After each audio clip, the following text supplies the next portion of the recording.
maybe a time when you weren't a good father or a good mother or a good brother or sister, or you were a bad child, or you didn't do a good job, or you lied, or you were dishonest, or you stole.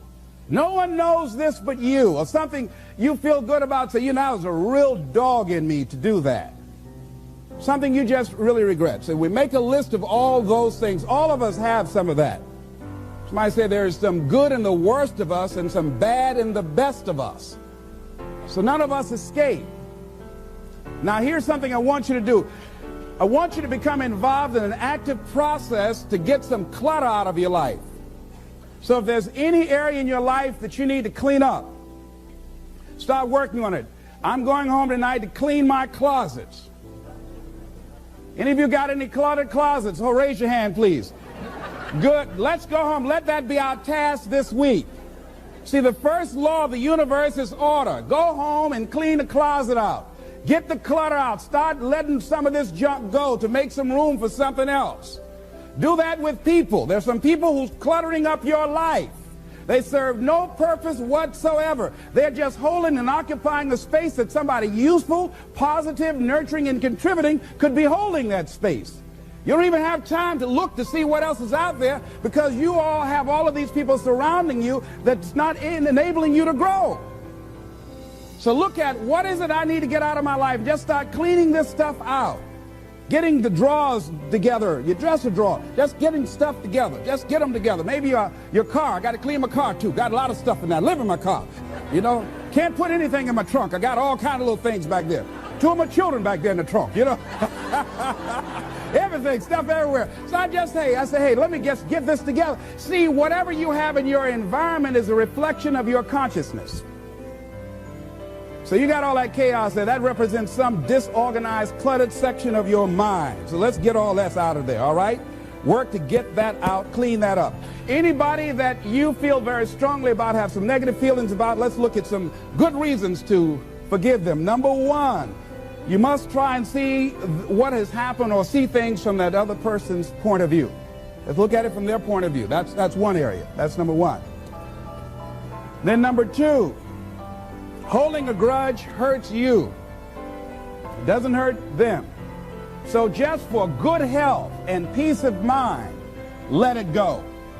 Any feeling of resentment or anger or hatred is called to me the load of bitterness within.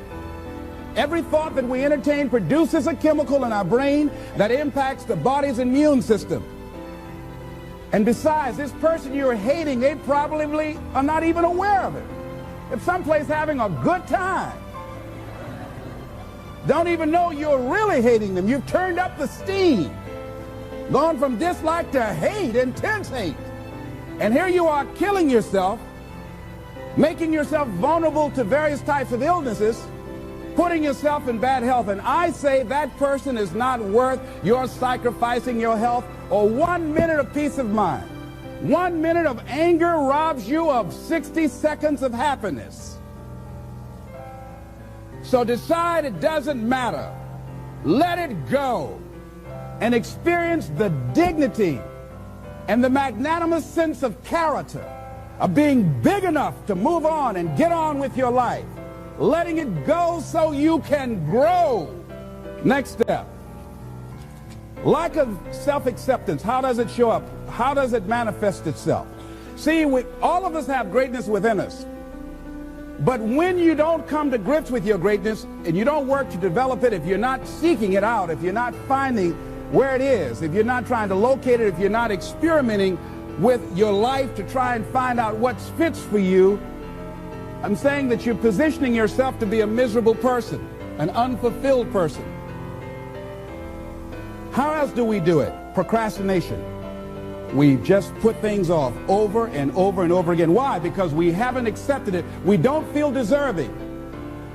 We don't feel that we're good enough. So we sabotage ourselves by not ever taking care of business. We get real busy doing a lot of things where we don't have any time. Well, I'll never forget Og Mandino in the book called University of Success. He said many of us never ever discover our greatness because we become sidetracked by secondary activity. We start doing so many things, we just give our time away until we don't have any time for ourselves or any time to do the things that we want to do. And every time you put it off and move it back, oh, I'll do it one day. Oh, yeah, I'm going to get to it.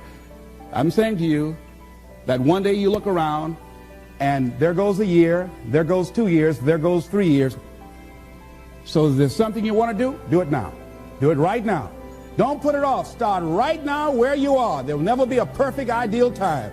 Whatever you have going for you right now, that's enough. Work on that idea. Work on it, work on it, work on it. Another way in which it shows up, and that is that because of the relationships we form, people we have around us. Thinking about two guys.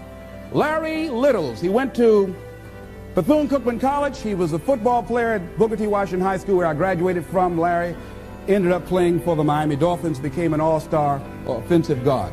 Great guy. Larry really wasn't the most talented guy in that position at Booker T. Washington High School. There was a guy named Willie Covington that was far more talented. He was stronger physically. He was faster. But Willie Covington never, ever made it out of high school. Why, Les?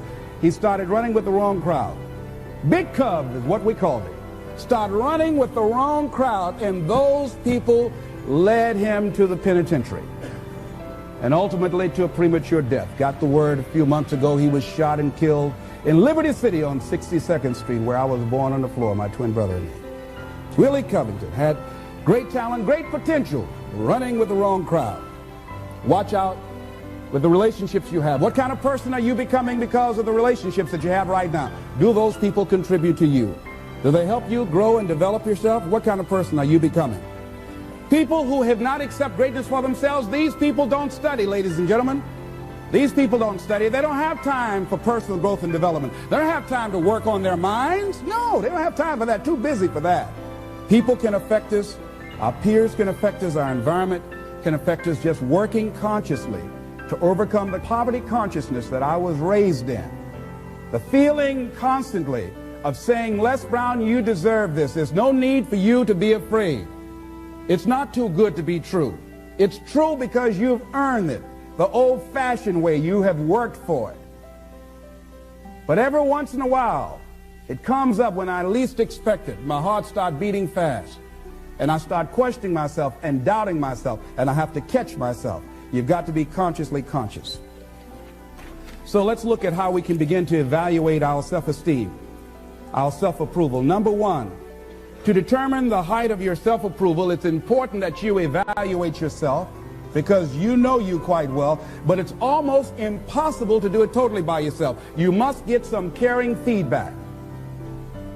Find somebody close enough to you that has observed you or been around you that you value their opinion, and ask them, how do they see you? How do they rate you in terms of your self-esteem?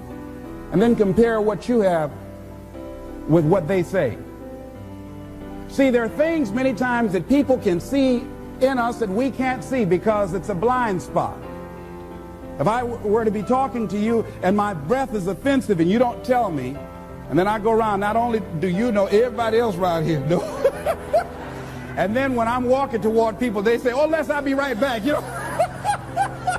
And I don't know why people say, well, Les, we thought we wanted you to come to the party, but you can't come. Now, all you had to do is just tell me, say, Les, you need to gargle with some ammonia or something, you know? Have you ever smelled someone's breath and didn't tell them? Raise your hand if you don't know.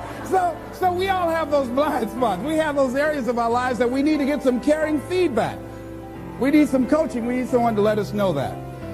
And now, why don't people just volunteer that? One, they don't want to hurt your feelings. One, they don't want to embarrass you. But see, there are some people you know they don't want to hear it.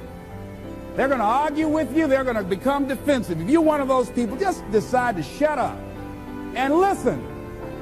Next thing is, a good barometer to check out how you feel about yourself is how well you handle compliments. When someone pays you a compliment, can you handle it well? Lady was coming down the hall. They said, oh, what a beautiful dress you have. Oh, it's nothing. I caught it on sale. Nothing. No, I didn't ask you, did you get that on sale? I just said, it's a beautiful dress. Can you handle compliments well? That's a good barometer about your self-esteem. Can you handle criticism well? Can you give criticism? Next thing is, what are your expectations? What do you expect to get from life? What do you expect to get from your business? What do you expect to get from your relationships? What is your ideal day? What is it that you expect from this experience, this trip, this journey that you're involved in? People that have a strong sense of self-approval, they have high expectations for themselves and from life and from others. See, a lot of people don't expect much from life. So they don't shoot for much. They're not preparing for much. A lot of people are just showing up in life. A lot of people just get up in the morning and they go through the day, they go to the job just to pull a check down, watching the clock coming in. So you want to be a different kind of person as you forward your life. You want to get something out of this. If you're going to do it, it's worth your time, your energy. You've got some expectations from this. I do not let people waste my time. Someone want to meet with me, excuse me, what is this dealing with? I want to get to the bottom line.